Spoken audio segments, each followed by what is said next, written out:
सध्या दोन मोठे प्रश्न सर्वांच्या मनात आहेत. पहिलं, 8 मार्च जागतिक महिला दिनी पैसे मिळणार का? दुसरं म्हणजे 6 मार्चच्या बजेटमध्ये या योजनेसाठी निधीची तरतूद होणार का?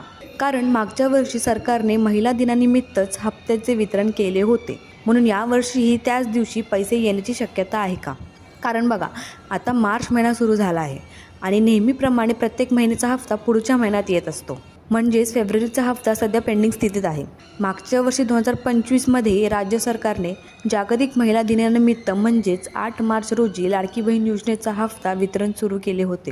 त्यावेळी महिला व बालविकास मंत्री अदिती तटकरे यांनी स्वतः सांगितले होते की महिला दिनाचे औचित्य साधून हे वितरण केले जात आहेत. म्हणून आत्ता अनेक लाभार्थ्यांच्या मनात असा प्रश्न आहे की यावर्षीही 8 मार्च महिला दिनानिमित्त हप्ता मिळू शकतो का? कारण 8 मार्च हा दिवस महिलांसाठी अत्यंत महत्त्वाचा आहे. आता दुसरी महत्त्वाची गोष्ट म्हणजे 6 मार्च रोजी राज्याचं अर्थसंकल्प बजेट सादर होणार आहे. जर या बजेटमध्ये लाडकी बहीण योजनेसाठी योग्य निधीची तरतूद झाली तर त्यानंतर हप्त्याच्या वितरणाचा मार्ग मोकळा होऊ शकतो. म्हणजेच बजेटनंतर सरकारकडून लवकरच काहीतरी सकारात्मक निर्णय येण्याची शक्यता नाकारता येत नाही. जरी 8 मार्चला रविवार असला तरी जागतिक महिला दिन असल्यामुळे सरकार त्या दिवशी वितरणाचा मुहूर्त साधू शकते. परंतु सध्या याबाबत सरकारकडून अधिकृत घोषणा झालेली नाही. म्हणून 8 मार्चला वितरण झाले तर ते खूप चांगले असेल, पण जर त्या दिवशी झाले नाही तरी हप्ता जास्त उशिराने येणार नाही अशी शक्यता आहे.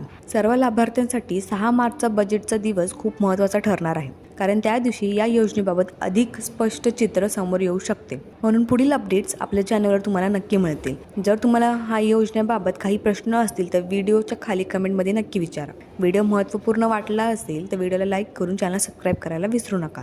जय हिंद, जय महाराष्ट्र.